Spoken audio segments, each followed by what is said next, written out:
Commander Jake Bulldozer Murphy stood in his dress uniform, staring at the holographic invitation floating above his desk like a cosmic joke. The thing was covered in more rainbows than a unicorn convention and played what he could only describe as aggressive elevator music, whenever he got within 3 feet of it. "Sir, this is unprecedented," squeaked Ambassador Pristine Harmony-Wells, practically vibrating with excitement in her perfectly pressed diplomatic robes.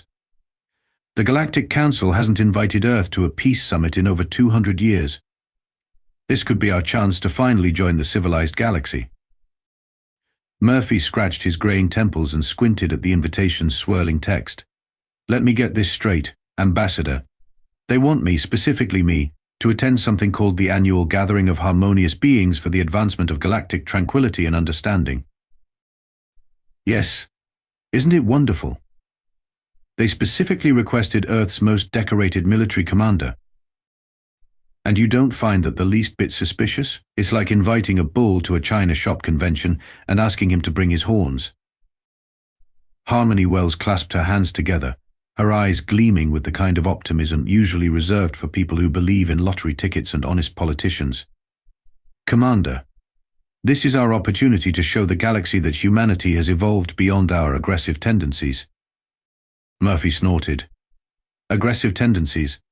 Last week, the Regalian Trade Federation declared our greeting cards acts of psychological warfare because we put glitter in them. That was an unfortunate misunderstanding. They had to evacuate 3 space stations. The glitter was biodegradable." Murphy picked up the invitation, which immediately burst into a shower of holographic peace doves that dive-bombed his coffee mug. "Fine. But I'm bringing backup. The invitation specifically states no weapons, no military escorts, and absolutely no bringing the boom, whatever that means." "Then how exactly am I supposed to keep you alive in the most passive-aggressive corner of the galaxy?"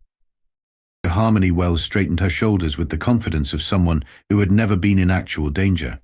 "The Commander, sometimes the greatest weapon is an open heart and a willingness to listen."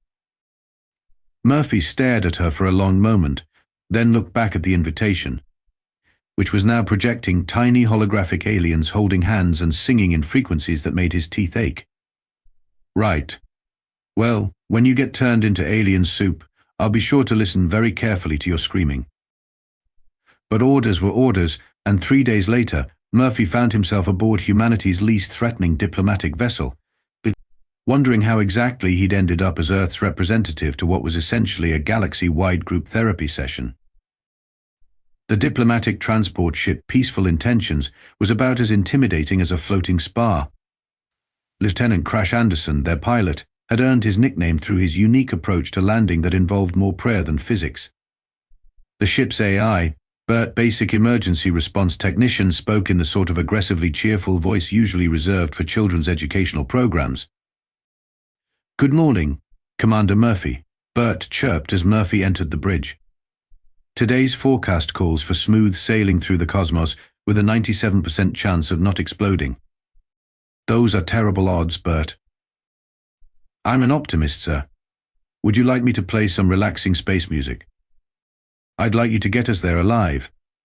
"Alive is my middle name. Well, technically my middle designation is basic, but alive works too." Lieutenant Anderson looked up from his console, where he was apparently using a Magic 8 ball to calculate their trajectory. "Commander, we're approaching Zenith Station. Should I use the standard docking procedure or the one where we don't crash?" "Let's go with option 2, crash."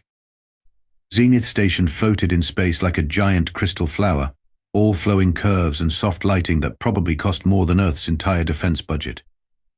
As they docked with only minor structural damage, Murphy got his first look at the other delegates through the viewport.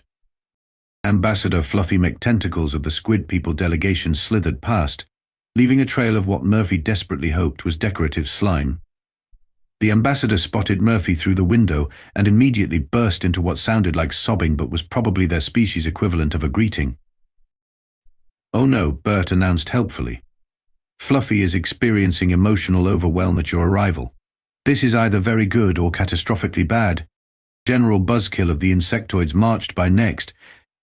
his 6 legs moving in perfect military formation, while his compound eyes scanned for threats that didn't exist in a facility dedicated to aggressive politeness.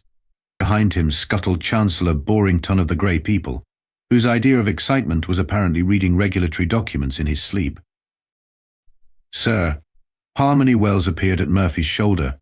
"Perhaps we should discuss strategy." "Strategy for a peace summit? What's next? Battle plans for a knitting circle?" "The key is to remain calm, listen actively, and respond with empathy." Murphy watched as Fluffy McTentacles somehow managed to get emotional about a potted plant. "Right, and when that doesn't work, we'll cross that bridge when we come to it. In my experience, Ambassador, by the time you reach the bridge, it's usually on fire." As they disembarked, Murphy was immediately confronted by a floating holographic sign that read, "Welcome to Zenith Station, a weapon-free, aggression-free, fun-free zone." Below it, in smaller text, "Violation of peace protocols will result in mandatory group hugs." "BERT," Murphy called back to the ship. "Prepare the escape pods." "Already done, sir. I took the liberty of programming them with evasive maneuvers." "Good boy, BERT."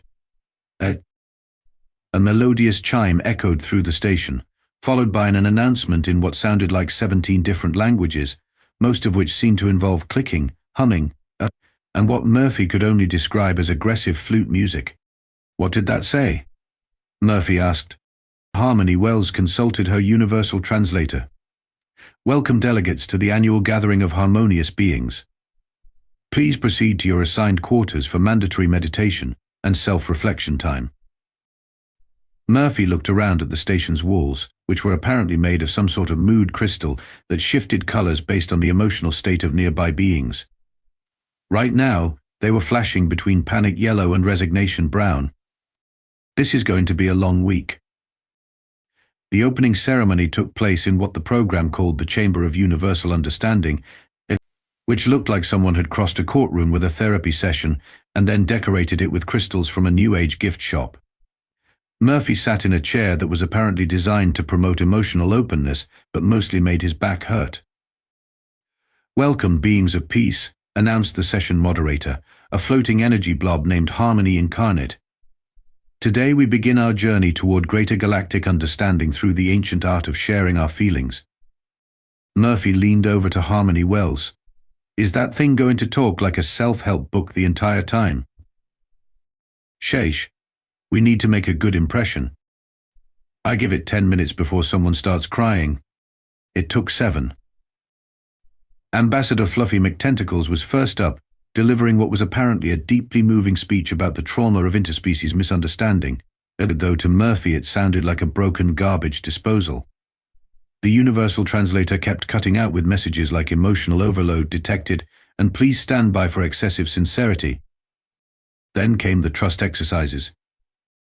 "For our first activity, Harmony Incarnate bubbled, we will practice the ancient ritual of the trust fall with our gaseous people delegate, Ambassador Wispy." Murphy watched in horror as Ambassador Wispy dispersed into what looked like a small cloud, then attempted to catch General Buzzkill as he fell backward. The result was less trust building and more General Buzzkill falling through a cloud and hitting the floor. "Beautiful," Harmony Incarnate cooed. "Now let's try group meditation with our telepathic mind reader people delegate." This was where things went sideways. The telepathic delegate, Ambassador Thoughts a Lot, barely made contact with Murphy's mind before recoiling in what appeared to be cosmic horror. "What did you think about?" Harmony-Wells whispered. "The 17 different ways I could disable everyone in this room using only the decorative crystals." "The commander." "It was involuntary. I'm trained for tactical assessment. It's like asking someone not to breathe." Ambassador Thoughts a Lot was now making sounds that the translator interpreted as sweet cosmic void. "Make it stop, and why does he know so many ways to weaponize furniture?" During the lunch break, which consisted of something called peace smoothies that tasted like liquid regret, Murphy cornered Harmony-Wells near the beverage station. "Ambassador, level with me. Why are we really here?" She looked around nervously, then pulled out a classified data pad. "The truth is, Commander, The Galactic Council has been receiving reports about something called the Shadow Fleet. Ships appearing at the edge of civilized space, engaging in what can only be described as aggressive scouting. And they want Earth's help. They want Earth's military perspective. Apparently, when every other species tries to solve conflicts through extended discussion and emotional processing, sometimes threats require more direct approaches. Murphy stared at his peace smoothie, which was somehow judgmental. So let me understand this. They'd banned us from peace summits because we're too aggressive, but now they want us here because we're aggressive. It's complicated. It's idiotic. Ambassador Fluffy McTentacles slithered over, trailing emotional residue that made the nearby mood crystals turn sympathetic blue. And Commander Murphy.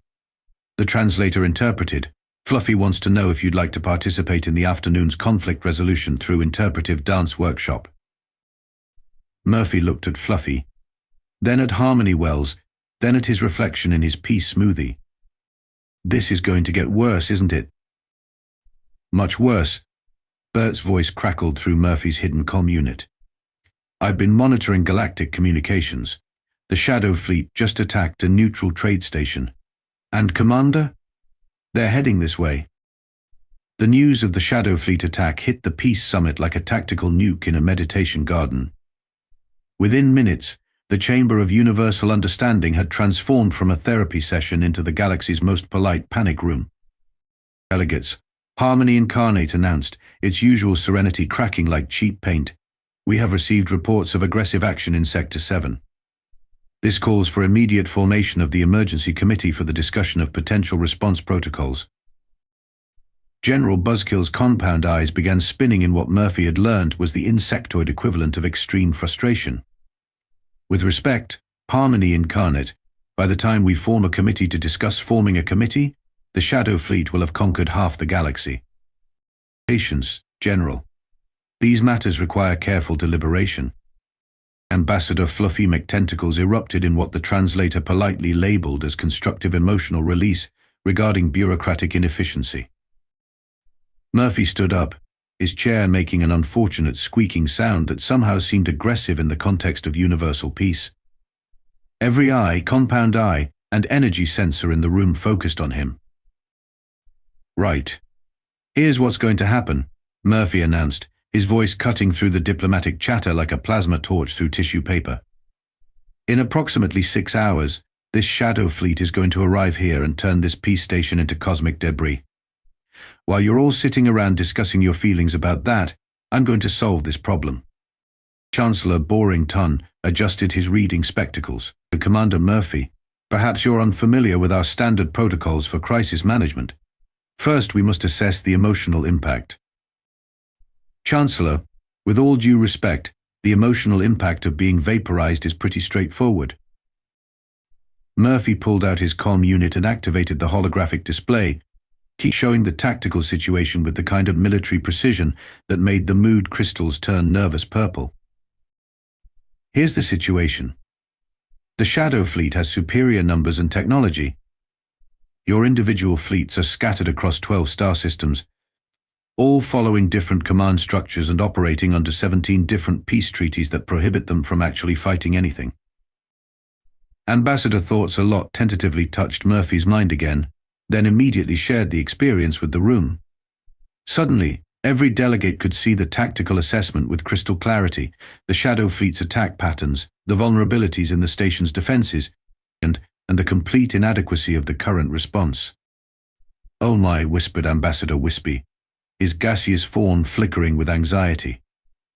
"Now," Murphy continued, "you have two choices. Option 1, spend the next 6 hours in committee. Die with excellent documentation of your thought process. Option 2, you all temporarily place your fleets under my command, and we handle this the human way." What exactly is the human way? General Buzzkill asked, though his antennae were already twitching with what looked like interest. Murphy's grin was the kind that had made enemy generals reconsider their career choices. Simple. I'm going to declare war on every single one of you unless you unite your fleets against the Shadow Fleet. The silence that followed was so complete that Murphy could hear the station's artificial gravity humming. That's completely unethical, stammered Harmony incarnate. It's also brilliant, General Buzzkill admitted. If we don't cooperate, we face war with Earth. If we do cooperate, we might survive the Shadow Fleet. It's coercion through threatened aggression, Chancellor Borington protested. It's leadership, Murphy corrected. Sometimes the only way to get people to work together is to give them something more frightening than their differences. Ambassador Fluffy McTentacles made a series of sounds that the translator interpreted as grudging admiration mixed with existential terror. Within 30 minutes, Murphy found himself in the station's command center, coordinating the largest multi-species fleet action in galactic history. The irony wasn't lost on him that the galaxy's peace summit had become its most effective military operation. "BERT," Murphy called to his comm unit. "Patch me through to all fleet commanders." "With pleasure, sir. This is much more exciting than calculating meditation schedules." As the combined fleet moved into position, Murphy couldn't help but notice that for the first time since arriving at the Peace Summit, nobody was crying. The Shadow Fleet emerged from hyperspace like cosmic nightmares, their black ships absorbing light and hope in equal measure.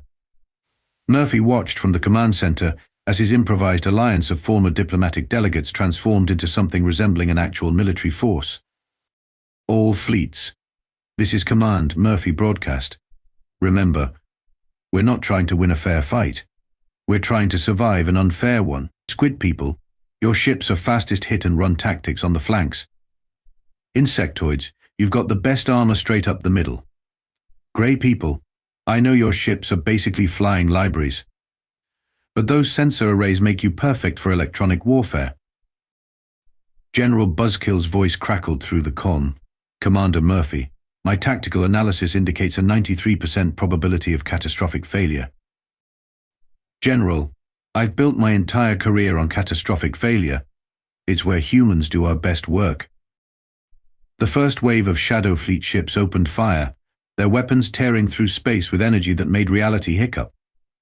Murphy's combined fleet responded with the kind of coordinated chaos that shouldn't have worked but somehow did. Ambassador Fluffy, Murphy called. "Your people's emotional resonance is interfering with their targeting systems. Can you amplify that?"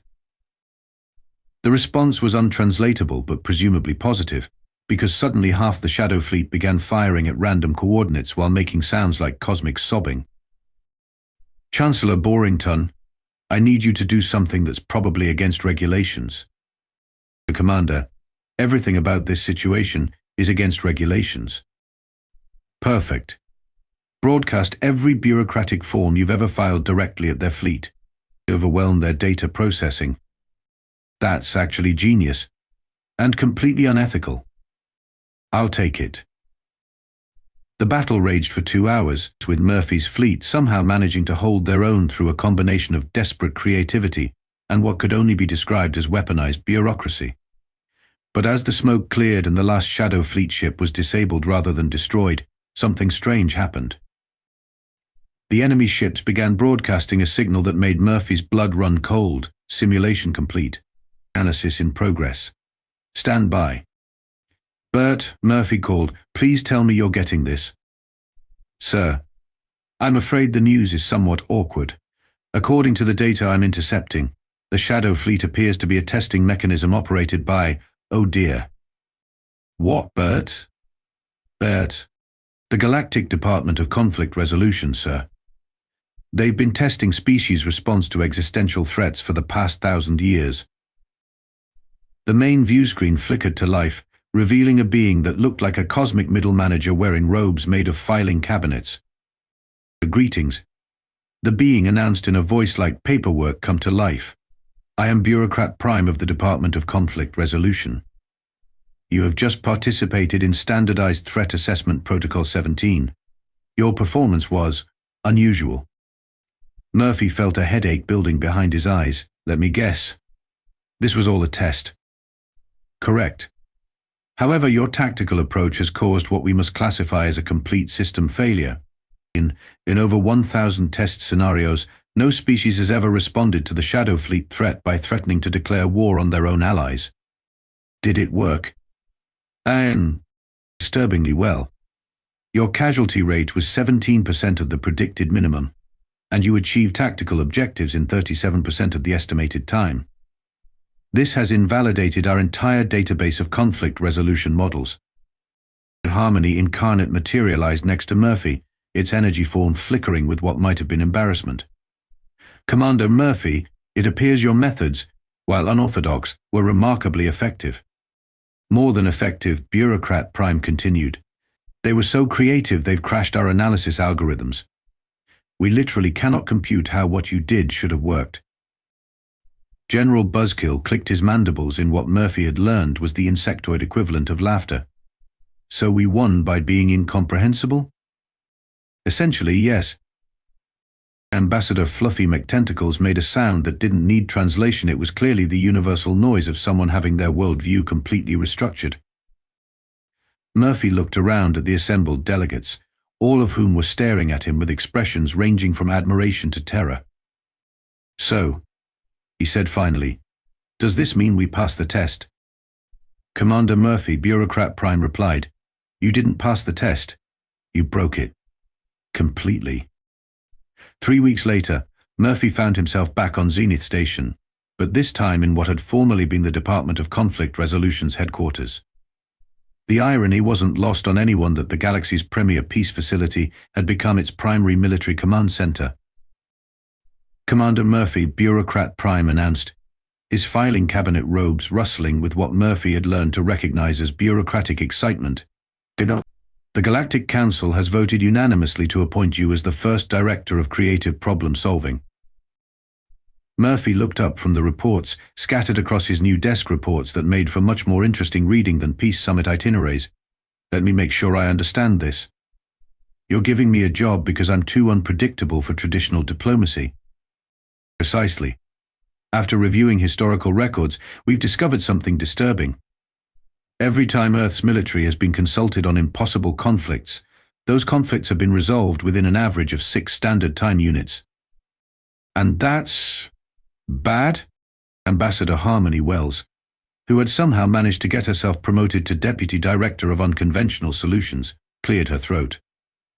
It turns out, Commander, that the galaxy's entire peace industry was built on the assumption that conflicts were supposed to be prolonged, carefully managed affairs requiring extensive meditation and committee work.